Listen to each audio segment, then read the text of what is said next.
Dans le monde du football international, l'histoire des binationaux est souvent racontée sous l'angle de l'adaptation. Pourtant, lorsqu'on regarde les cas de Sabaly et Pape Gueye, tous deux nés en France, il est évident que l'intégration dans la sélection sénégalaise ne représente pas forcément un obstacle insurmontable. Aujourd'hui, une autre trajectoire attire l'attention, celle d'Hassane Diao, un jeune talent qui, paradoxalement, est né en Casamance, mais qui semble rencontrer plus de difficultés que ses prédécesseurs à trouver sa place avec les Lions. Un contexte paradoxal. L'histoire d'Hassane Diao est celle d'un joueur au potentiel immense, formé en Espagne et évoluant au Real Betis, un club réputé pour son travail avec les jeunes talents. Né à Ndongane, un village reculé de la Casamance, son enracinement au Sénégal est indéniable. Pourtant, alors qu'on aurait pu s'attendre à une adaptation plus naturelle, son entourage, notamment son père Moussa Diao, ne cesse de souligner ses difficultés à s'intégrer.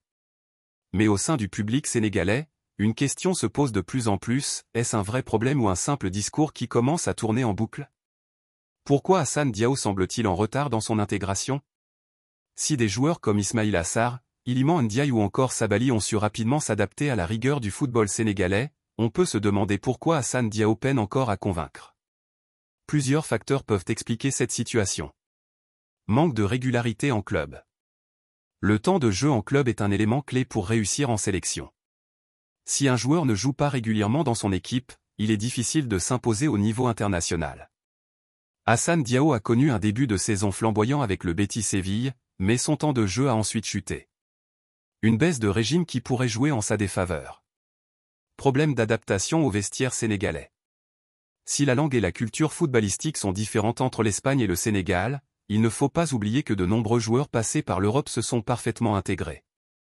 Des joueurs comme Edouard Mendy, Kalidou Koulibaly ou encore Abdou Diallo ont prouvé qu'un binational pouvait rapidement comprendre les exigences du football sénégalais. Manque de caractère et d'engagement. L'une des grandes différences entre les joueurs qui réussissent avec le Sénégal et ceux qui échouent est l'état d'esprit. Jouer pour les Lions de la Teranga, ce n'est pas seulement porter un maillot, c'est incarner une mentalité, une fierté, une arme sur le terrain. Si Diao veut réussir, il devra montrer qu'il est prêt à se battre, à mouiller le maillot et à comprendre que la sélection n'est pas un simple tremplin, mais une responsabilité. Un faux débat? Certains supporters estiment que Moussa Diao, le père du joueur, devrait changer de discours. Son insistance sur les difficultés d'Hassane donne l'impression qu'il tente de justifier une intégration plus lente.